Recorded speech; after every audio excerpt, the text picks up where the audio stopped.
So John, we talked a little about the portraits that you've taken of some graffiti art, contemporary graffiti artists. Now we're going to talk a little bit about this earlier portrait, and much more formal portrait. Can you tell me how you met Joseph Albers and how you came to take this photograph?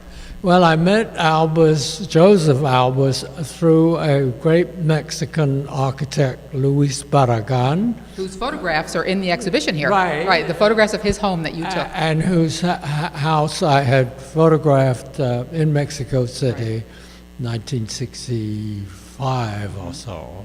A couple of years later, Barragan came up to New York, where I was then living, en route to meet with Joseph and Annie Albers, Joseph Albers' wife, a great artist. In her own right. In her own right.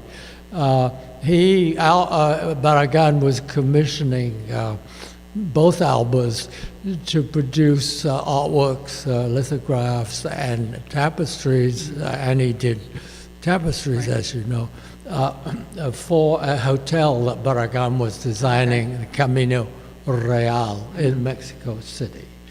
And I took some informal pictures that I sent to Albers of that meeting in Orange, Connecticut.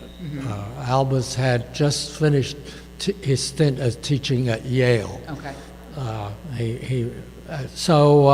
In any event, Annie phoned me about a week or so after I sent her these black and white pictures, and said she liked them, or Joseph liked them very much, and would I be interested in taking his portrait?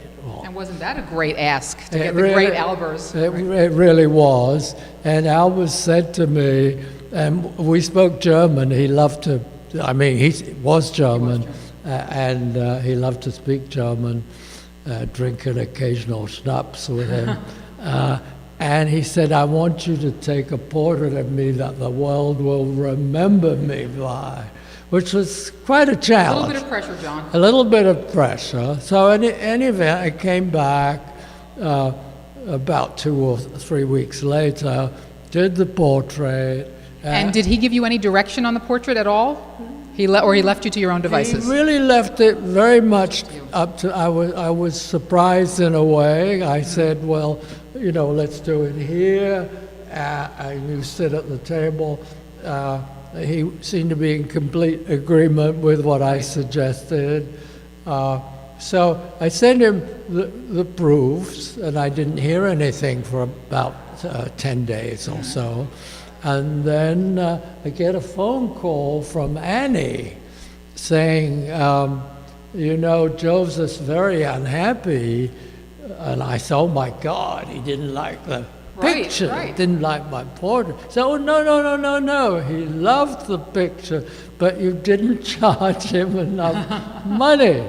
And he actually ended up doubling my fee and giving me, I should have it in the exhibition, except to a beautiful yellow square lithograph that he dedicated to me personally. Isn't that wonderful? So any book today on Albers and the Albers, this is the image that we all know of Joseph Albers. The official portrait. Absolutely. And for those of you who haven't been to the museum, we hope you'll come and see this photograph of Albers, but there's also a painting by Mr. Albers in the permanent collection here of the Fine Art Department. So we hope you'll come and take a look at that while you're here. Well, thanks, John. This has been a great pleasure talking about 2 of your works today. We hope lots of folks will come and see the exhibition. Well, and you're doing a gallery walk for us on Friday, April 5th. Yeah, if you say so, I'm very happy to. So we hope our visitors will come and see that as well.